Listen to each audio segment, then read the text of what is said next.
يا رسول الله سلام عليك يا ربي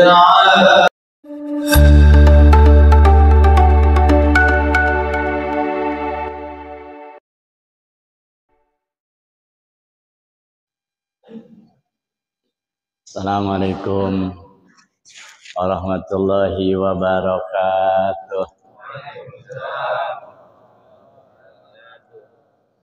Bismillahi masyaallah. La yasukul khairu illallah.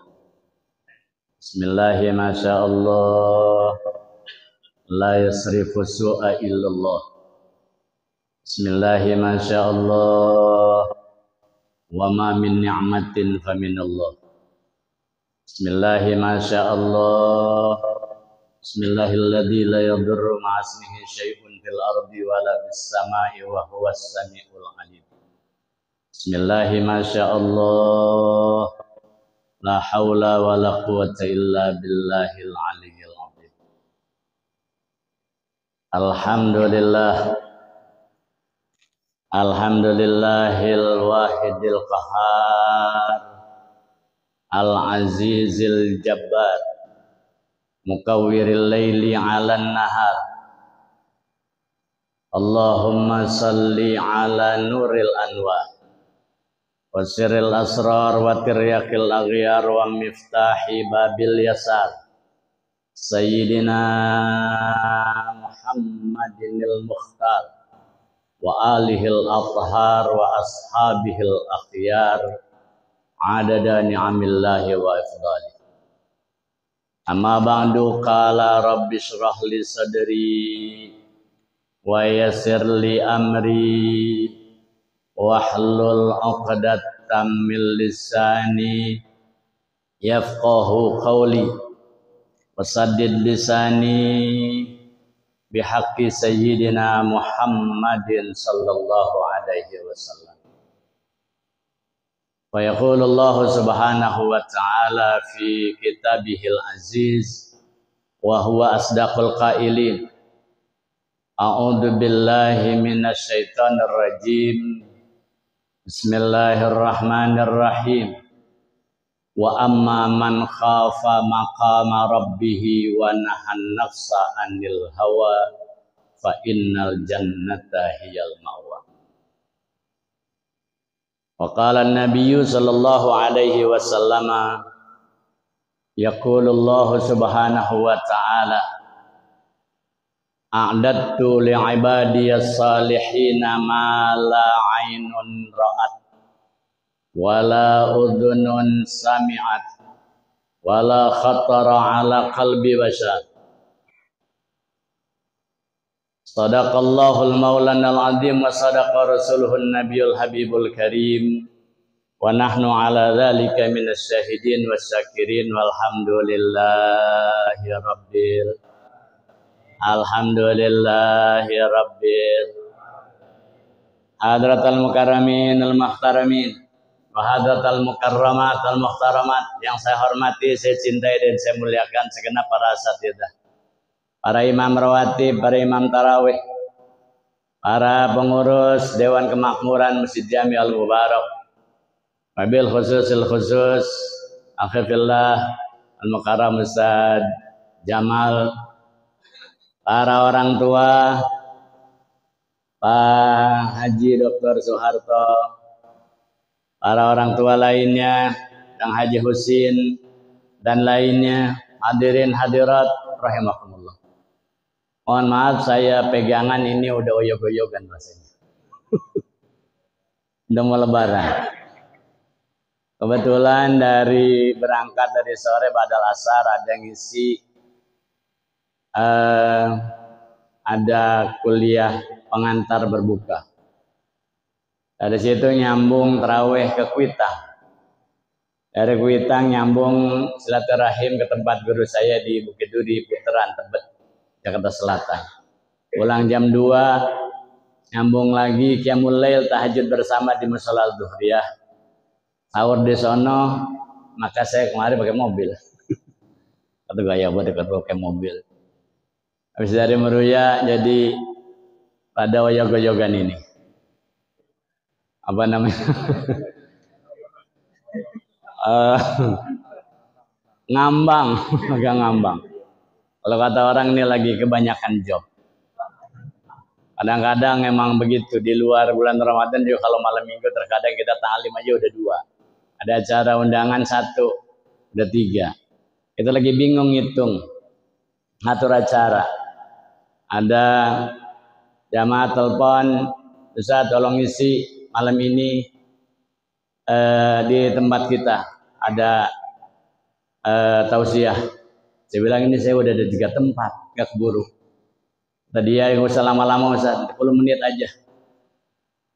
Keburu apa enggak ya? Kalau itu tolong kirim nomor rekening, saya transfer 10 juta. Kaget kita. 10 juta. Ngitung akhirnya kita. 3 tempat ini belum tentu dapat 10 juta. Ini kata dia sebentar aja Ustaz, 10 menit aja saya transfer 10 juta.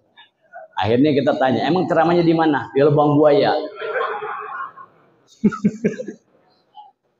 Ceramah di Lubang Buaya, belum 5 menit, kepala kita udah digarot sama buaya. Ini orang ngomong ngantuk, biar hilang ngantuknya aja. Hadirin, hadirat saimin saimat rahimakumullah. Nggak terasa kita puasa ini udah 25 ini malam. Ana hatam taraweh itu di malam ganjil di tempat wali-wali, malam 21 itu di Keramat Empang Bogor. Malam 23 di Keramat Condet. Malam 25 di Kuitang. Malam 27 di Pekojan. Nah, itu malam 29 di Kalibata di Puncung. Itu namanya hatam taraweh. Jadi nggak terasa udah tinggal beberapa hari lagi kita akan masuk ke hari raya Idul Fitri Lebaran. Mudah-mudahan waktu yang tersisa, puasa yang tersisa kita bisa laksanakan secara sempurna. Tarawih yang tinggal 5 atau 4 malam lagi kita bisa laksanakan secara sempurna. Tadarus Al-Quran yang masih ada beberapa hari lagi, insya Allah kita bisa laksanakan juga secara sempurna. Amin ya Rabbal. Saya mau cerita tentang perjumpaan Nabi Allah Isa alaihissalam dengan iblis. Nabi Isa alaihissalam pernah, satu hadis kata Nabi itu, Nabi Isa pernah berjumpa dengan iblis. Yang namanya Ambiya, Nabi-Nabi itu dapat melihat hal-hal yang gaib. Anal Ambiya ya'lamuna bil akhbaril mughayyabah. Hal-hal yang gaib mereka dapat menyaksikan. Dia ketemu sama iblis. Ya, Nabi Isa ketemu sama iblis. Nabi Isa lihat itu iblis bawa 4 ekor keledai. Apa itu keledai? Sekarang banyak susunya dijual di pinggir jalan tuh. Ya, kita lihat itu susu keledai. Oh, beda ya. Susu kedelai itu. Ini iblis bawa 4 keledai sama barang dagangannya. 1 keledai dagangannya penuh. 2 keledai dagangan penuh. Yang ketiga, yang keempat penuh. Habis Nabi Isa lihat itu iblis bawa dagangan begitu banyak, samperin itu iblis. Ya iblis, mada tahmil. Iblis, apa yang kamu bawa? Apa kata dia? Kata iblis, at-tijarah, ahmilut tijarah, wa atlubul mustari. Saya bawa barang dagangan begitu banyak, 4 keledai itu penuh. Saya sedang mencari pembelinya. Bawa dagangan 4 ekor kuda kecil keledai, itu saya bawa ini barang dagangan, saya lagi nyari pembelinya. Nabi Isa terus kejar itu iblis. Apa kata Nabi Isa? Waman yastari. Siapa yang bakal beli dagangan kamu itu? Kata Nabi Isa. Apa kata dia? Fa amma ahaduhuma. Yang pertama dagangan saya itu kata dia al-jauru. Ya, al-jauru. Yang pertama itu ketidakadilan. Kezaliman. Keangkuhan. Itu yang pertama. Dagangan yang pertama itu kata dia. Nabi Isa tanya, "Waman yastari?" itu dagangan, kesombongan, kezaliman, ketidakadilan, siapa yang bakal beli? Kata Nabi Isa, siapa yang mau beli dagangan kayak begitu? Apa kata iblis? As-salatin. Yang bakal beli adalah para penguasa, para pejabat yang bakal beli nih. Ketidakadilan, kesombongan, kezaliman, ini akan dibeli sama pejabat. Jadi kalau ada pejabat-pejabat terhadap tidak adil, ya emang itu dagangan iblis dia beli, diborong sama dia. Kalau ada pejabat-pejabat yang kelihatannya itu rada sombong, ya itu dagangan iblis yang dia beli. Ya dari zaman dahulu itu rata-rata penguasa itu memang begitu, sombong, angkuh, dia tidak adil, berlaku zalim, itu rata-rata. Ya dari zaman dahulu. Nah, itu sudah terbukti Nabi Isa lakukan itu. Karena kesombongan itu bisa dipicu. Ya kata Nabi itu, kesombongan itu bisa dipicu oleh yang pertama, manis dadal jah, pagodis dada, takabur. Siapa orang yang wibawanya makin bertambah, maka kesombongannya makin bertambah. Biasanya kalau orang biasa naik jadi pejabat kan makin wibawa. Ya makin berwibawa dia, karena dia merasa dia pejabat, dia pemimpin. Itu makin bertambah kesombongannya, cenderung begitu kata Nabi. Ya, nah, jadi itu yang pertama. Dagangan saya yang pertama yang beli adalah para pejabat. Terkadang kesombongan itu juga terjadi sama kita, ada sama kita. Kalau kita mungkin beli tapi sedikit, tapi kalau pejabat belinya banyak. Kalau kita beli sedikit. Ya, kalau sombong, orang yang sombong itu akan mudah mendapatkan kehancuran. Imam Syafi'i katakan, kita itu kalau sombong bakal celaka, sombong bakal binasa. Sehingga beliau katakan tapaksas taslam walatakun agroban tubtal. Jadilah seperti kecoa, kau akan selamat. Jangan jadi seperti kalajengking, maka kau akan terbunuh. Kalau kecoa selamat apa? Kalau ada bahaya mengancam, buru-buru dia cari tempat persembunyian. Ya di kolong meja dia lari ke kolong meja, dia lari ke kolong bupet, dia lari ke got, ada bahaya mengancam, ngumpet dia. Akhirnya selamat. Walatakun agroban tubtal, jangan jadi seperti kalajengking, maka kau akan terbunuh. Kalajengking karena dia merasa punya senjata, punya antub, ya begitu ada bahaya mengancam, berhenti dia pasang kuda-kuda. Antubnya dinaikin begitu. Lu deketin, gua antub. Nah, akhirnya yang dideketin orang pegang sendal, diketok, tek, mati dia. Nah, ini yang pertama, kata Nabi Isa. Kemudian wa masani. Kemudian yang kedua itu apa? Ya, yang kedua itu apa? Kata dia al-hasad. Hasud. Hasud itu apa sih? Definisi hasud itu gampangnya hasud itu apa ya? Sirik dengki bahasa kita mah. Sirik dengki itu hasad. Ya, tapi ulama-ulama definisikan hasad itu gampangnya begini. Hasad itu di hati kita ada hasad, ada hasud atau tidak, tinggal kita lihat definisinya.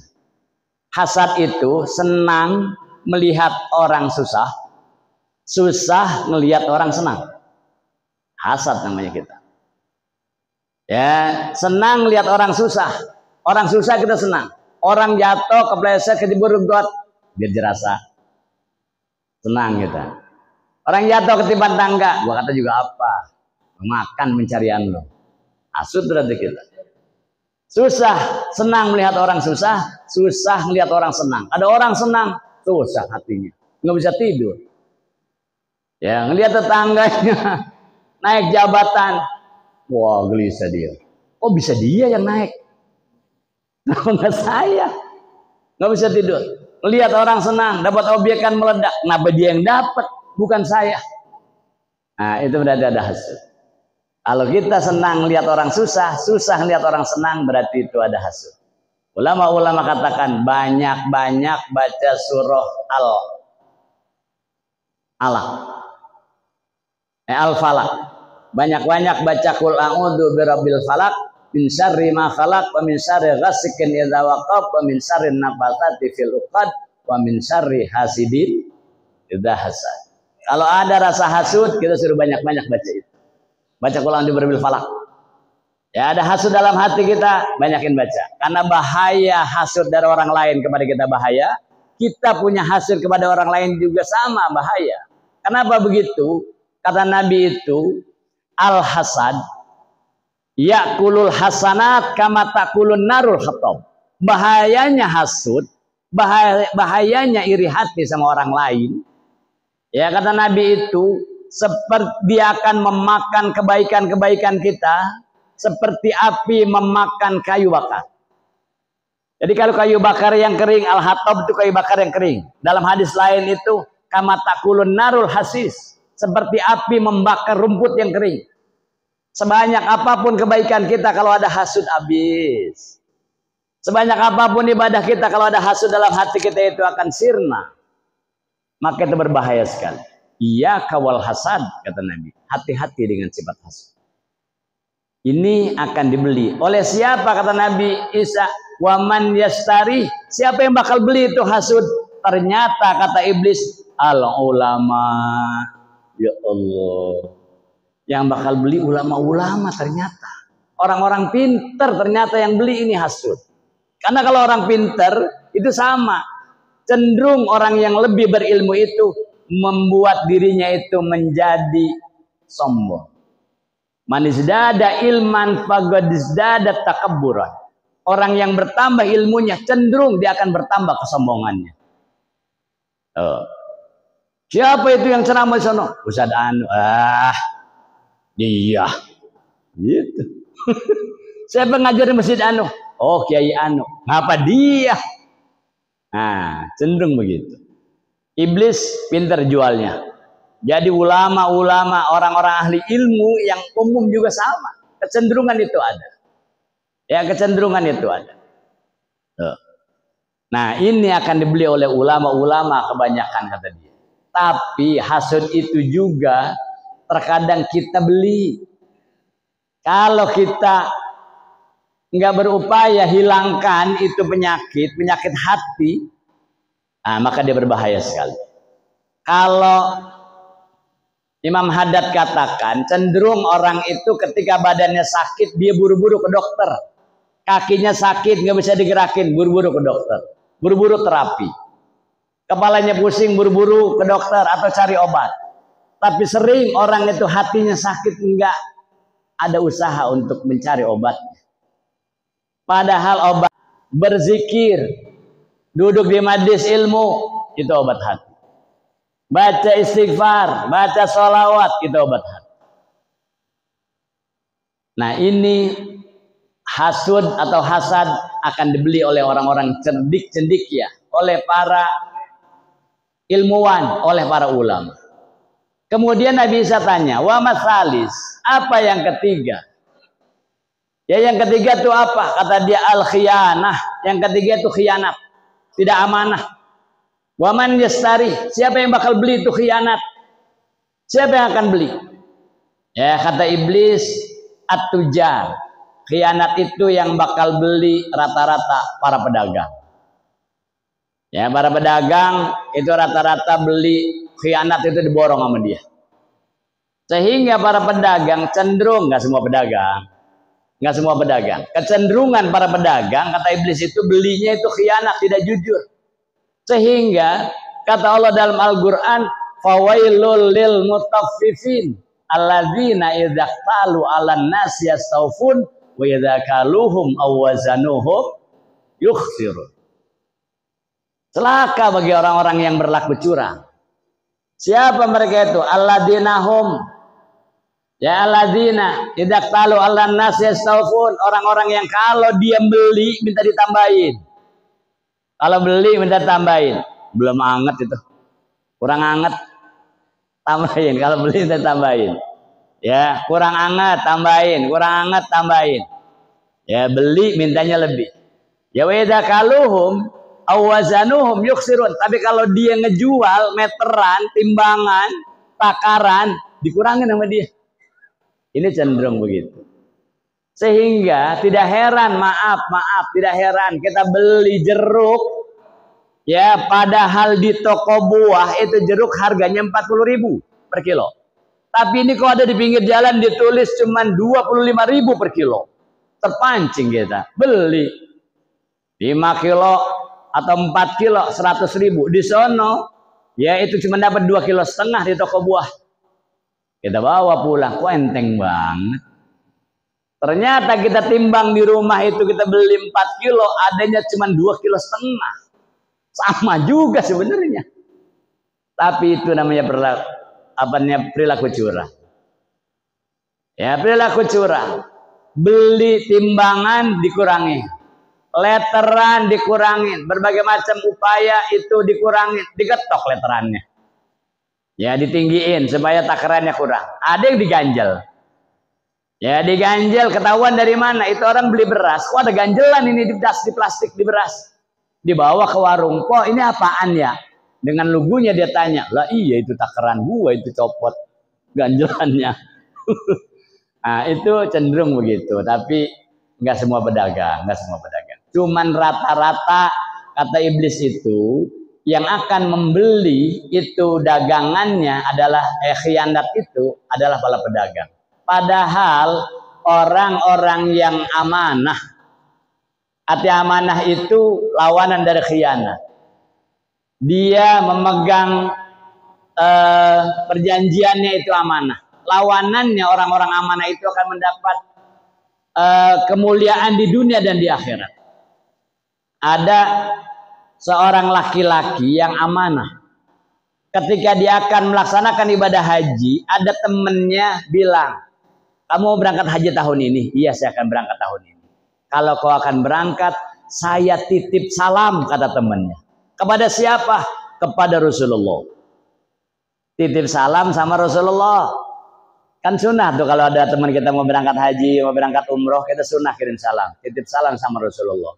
Nanti di depan makam Rasulullah, dia ucapin, Assalamualaikum ya Rasulullah min fulan. Ya Rasulullah si fulan. Ya Rasulullah Haji Abdurrahman kirim salam sama engkau.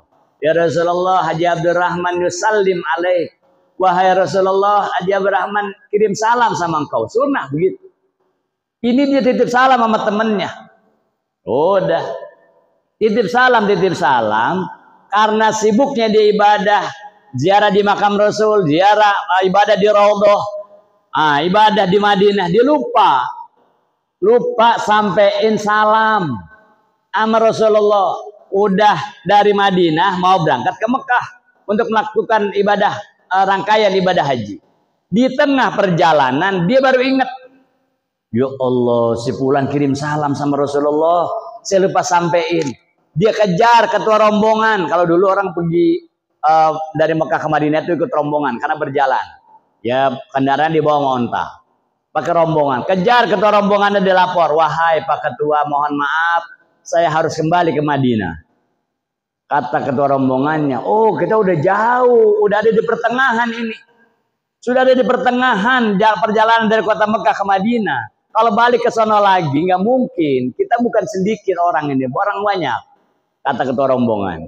Jadi nggak bisa. Baik, kalau nggak bisa, saya titip barang-barang saya. Saya sendiri akan kembali ke Madinah. Karena kalau bawa barang dagangan, bawa barang sendirian itu nggak aman zaman dulu. Banyak namanya itu otori, perampok. Banyak pembegal dari zaman dulu itu. Jadi dia nggak bawa apa-apa. Kalau nggak bawa apa-apa, orang mau rampok apa nih mau dirampok? Dia balik sendiri ke Madinah. Balik kejar ke Madinah, temannya terus jalan melanjutkan perjalanan ke Mekah. Sampai di Madinah, cuman duduk di makam Rasul, berdiri di makam Rasul, dia sampaikan, ya Rasulullah, anna fulan ibn fulan yusallim alaik. Segitu doang. Sudah. Udah begitu doang. Akhirnya dia coba cari rombongan-rombongan, disamperin sama dia. Ini ada rombongan yang mau ke Mekah kapan ya? Ya, cari. Akhirnya ketemu, dapat informasi ada lagi rombongan bakal berangkat 3 hari ke depan. 3 hari, lama banget. Udah, dia ibadah di situ, tidur di situ. Di Raudhah dia tidur. Dia tidur di Raudhah, yaitu malam tiba-tiba didatengin sama Rasulullah sallallahu alaihi wasallam. Apa kata Nabi? Wahai saudaraku, ya, engkau itu ketinggalan rombongan. Iya betul. Siapakah Tuhan? Begitu tampan wajah Tuhan, begitu wangi tubuh Tuhan. Siapakah Tuhan? Kata Nabi, ana Muhammad ibn Abdullah. Saya adalah Nabi Muhammad bin Abdullah atau bin Abdullah. Jadi kalau kita mimpi ketemu Nabi, Nabi katakan ana Muhammad Rasulullah. Itu baru Nabi beneran. Ana Muhammad ibn Abdullah, saya Muhammad ibn Abdullah. Itu kita mimpi ketemu Nabi. Udah. Apa kata dia? Ya wahai Rasulullah, saya ketinggalan rombongan, saya baru bisa nyusul 3 hari ke depan. Sudah, kata Nabi, anta, ya man anta, disebut namanya. Ana Abdullah. Nama saya Abdullah. Apa kata Nabi? La walaysa anta Abdullah wa anta Abdul Wafa. Engkau adalah orang yang sangat memegang amanah. Udah jauh balik lagi cuma nyampein salam doang. Sudah. Apa kata Nabi? Kalau begitu ayo kita berangkat ke Madinah. Berangkat ke Mekah. Sudah, tidur itu di dalam tidur itu mimpi. Mimpi begitu dia bangun ternyata dia sudah ada di depan Ka'bah. Lihat. Dia kaget. Ini saya masih mimpi apa udah bangun? Masih mimpi apa udah bangun? Kok ada di depan Ka'bah? Padahal tadi tidur di Raudhah, di sebelah makam Rasulullah. Begitu kata Rasulullah, ayo berangkat ke Mekah. Ya mengejar rombongan. Sudah, dia sadar-sadarin ternyata benar dalam keadaan sadar dia sudah berada di depan Ka'bah. Cari informasi rombongan yang dari Madinah bakal sampai ke sini kapan?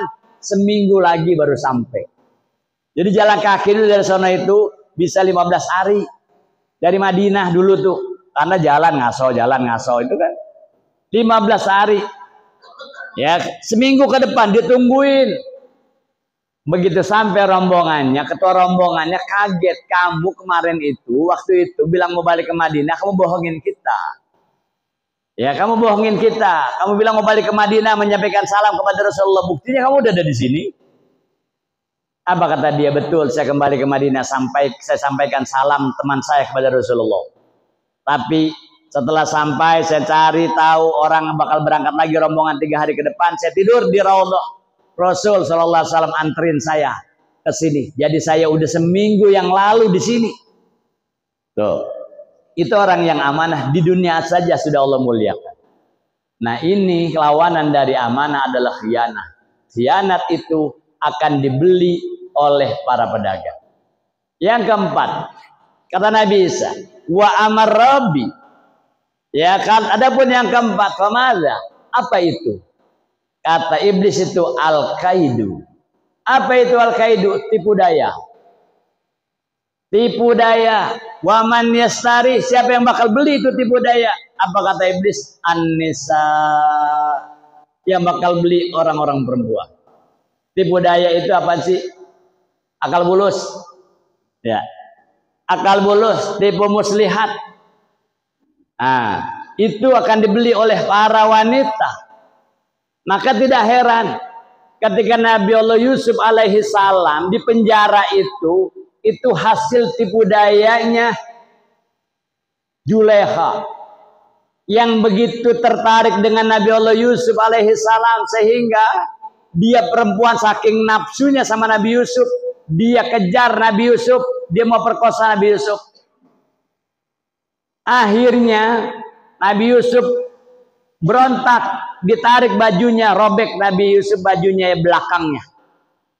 Padahal hasil keputusan hakim setelah sidang, Nabi Yusuf dibenarkan. Karena akan dilihat yang merkosa itu Nabi Yusuf apa Juleha. Karena bisa dua kemungkinan. Bisa Nabi Yusuf yang mau perkosa Juleha, tapi kalau Nabi Yusuf yang berusaha, pasti yang bajunya ngerobek itu di depan. Kalau dirobeknya di belakang berarti itu kerjaannya Juleha. Udah hasil keputusan itu sang hakim, sang jaksa bahwa Nabi Yusuf benar. Tapi karena Juleha istri raja, cenderung istri-istri para penguasa itu salah masih dibenerin. Ya kan? Salah masih dibenerin. Ya, biar kagak pakai pengacara. Kalau orang biasa pakai pengacara puluhan aja masih bisa kalah. Itu salah satu bukti. Ya, tipu daya perempuan. Makanya perempuan itu, ya maaf, dia orang yang paling hebat. Itu perempuan. Ada perempuan nggak di belakang? Tuh jangan ngambek lagi sama kita. Nah, orang perempuan itu orang yang paling hebat. Bulan puasa yang paling banyak pahalanya istri kita. Orang perempuan yang paling banyak pahalanya. Kenapa paling banyak? Lah kita mau buka, dia yang masakin. Kita mau sahur, dia yang masakin. Kita masih ngorok, dia udah bangun. Siang kita belum pulang kerja, dia udah masak. Perempuan yang paling banyak. Itu pahalanya. Jadi wajar aja kalau dia ngambek-ngambek, mau wajar aja. Ya, wajar aja. Tapi orang-orang yang sabar ketika menghadapi istri yang akhlaknya tidak bagus itu derajatnya akan diangkat oleh Allah Subhanahu wa taala. Derajatnya ditinggikan, bahkan dijadikan wali. Ada satu kitab namanya itu Ibtila'ul Abrar Alan Nisa'il Asrar. Itu ada satu kitab namanya ujian orang-orang baik dalam menghadapi istri-istrinya yang tidak baik. Nah, itu diantaranya. Karena kalau seandainya itu istri kita kerjanya ngomel mulu, marah mulu, ngambek mulu, dikit-dikit ngambek, dikit-dikit bawa buntelan. Nah, dulu bawa buntelan, enggak ada sekarang ya. Bawa koper. Dikit-dikit bawa koper, dikit-dikit ngambek. Nah, sabar. Kalau kita sabar, itu berarti Allah mau jadiin kita wali. Ya, mau jadiin wali. Allah mau angkat itu derajat suami ketika ya istrinya itu berakhlak tidak baik. Ya, jadi harus kita sabar, menghadapinya sabar. Ada seorang laki-laki sahabat Sayyidina Umar datang ke rumah Sayyidina Umar, seorang khalifah. Mau ngadu tentang budi pekerti istrinya yang tidak baik. Mau ngadu, mau curhat. Datang ke rumah Sayyidina Umar, pintunya rapat, ternyata di dalam itu suaranya ramai banget, dumprangan di dalam. Istrinya lagi ngomel-ngomel, Sayyidina Umar domelin sama istrinya. Lagi domelin, dia bengong aja. Saya mau ngadu tentang istri saya yang akhlaknya beginilah. Sini Umar di sini juga sama kan. Lagi ngamuk-ngamuk, piring pada terbang suaranya. Udah nggak jadi dah kalau begitu mah. Sama ternyata. Balik dia, begitu balik Sayyidina Umar, udah dengerin istrinya domelin, dia nggak nyaut, istri udah capek berhenti. Perempuan kan begitu. Ya dia marah, lama-lama dia nangis, berhenti kecapean. Dia tidur. Ah, udah Sayyidina Umar keluar, ada orang balik. Sayyidina Umar, ya akhi ta'al. Wahai saudaraku kesinilah. Kaget dia. Sayyidina Umar ada di depan pintu, dia balik. Ada apa? Apa kata laki-laki itu? Wahai khalifah, saya tadinya mau ngadu bahwa istri saya itu akhlaknya begini. Istri saya itu pinter banget nyari duit. Lah bagus itu. Ya bener nyari duit bagus, bisa bantuin kamu. Bukan begitu. Duit saya taruh di apa aja ketemu sama dia dicari. Taruh di selempitan kolor masih ketemu sama dia cari. Ditaruh di selempitan peci masih ketemu dicari. Bang, gue dapat duit di peci. Lah jangan diambil, mengapa? Duit sial itu. Aku duit sial, gue umpetin masih ketemu kan sial itu namanya. Mau ngadu kalau istri saya itu akhlaknya tidak baik, tapi ternyata istrimu juga sama wahai khalifah. Apa kata Sayyidina Umar? Kalau istri kita itu ya dia marahin kita, dia caci maki kita, wajar. Dia yang susuin anak kita. Dia yang masakin kita. Dia yang cuciin pakaian kita. Dia yang gosokin pakaian kita. Dia yang rapiin rumah kita. Jadi wajar kalau Sayyidina Umar. Sabarlah. Ya sabarlah. Nah, jadi kalau yang punya istrinya begitu, biar jangan ditukerin Gojek dulu, jangan. Jangan tukerin Grab. Sabar. Itu berarti Allah punya rencana lain sama kita. Ya, ketika kita sabar, maka kita akan diangkat derajat kita oleh Allah Subhanahu wa taala. Nah, inilah dagangan iblis yang dijumpai oleh Nabiullah Isa alaihissalam. Mudah-mudahan kita satu pun gak ada yang kita beli. Ya, dari dagangan iblis tadi itu kesombongan, kecongkakan, ketidakadilan kita nggak beli. Ya, hasud, iri hati, iri dengki kita nggak beli. Kemudian khianat kita nggak beli. Ya, yang keempat itu tipu daya. Ya, berakal bulus kita nggak beli juga. Sehingga kita akan selamat. Ibadah kita selamat, iman kita selamat, Islam kita selamat. Kita meninggal dalam keadaan husnul khatimah. Yang mudah-mudahan Allah Subhanahu wa taala pelihara kita, hindarkan kita dari penyakit-penyakit hati yang akan menghabiskan amal-amal baik kita. Dan Allah pelihara kita, Allah berikan kekuatan kepada kita untuk terus berada di thariqahnya Nabi kita Muhammad sallallahu alaihi wasallam. Mudah-mudahan Allah Subhanahu wa taala panjangkan umur kita. Allah sehatkan badan kita. Allah tetapkan iman dan Islam kita. Allah tambahkan ilmu, ketakwaan dan kesolehan kita. Sehingga terus kita berupaya untuk mentakarubkan diri kepada Allah. Terus beribadah kepada Allah. Terus menjalankan perintah-perintah Allah. Terus berupaya meninggalkan larangan-larangan Allah. Sehingga kita meninggal dalam keadaan husnul khatimah. Amin ya rabbal alamin. Allah hadini wa likullinya salihah wa ila hadratin nabi al-fatihah. Bismillahirrahmanirrahim. Alhamdulillahirabbil alamin. Arrahmanirrahim. Maliki yaumiddin. Iyyaka na'budu wa iyyaka nasta'in. Ihdinash shiratal mustaqim shiratal ladzina an'amta 'alaihim ghairil maghdubi 'alaihim waladdallin. Amin. Bismillahirrahmanirrahim. Alhamdulillahirabbil alamin. Allahumma shalli wa sallim ala sayyidina Muhammad wa ala ali sayyidina Muhammad. Allahumma hdina min 'indik wa bid alaina min fadlik wa ansur alaina min rahmatik wa anzil alaina min barakatik wa albisna libasa afik wa afiyatik fid din wa dunya wal akhirah.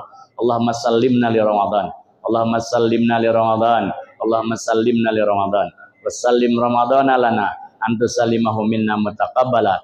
Allahumma barik lana fi syahri Ramadan.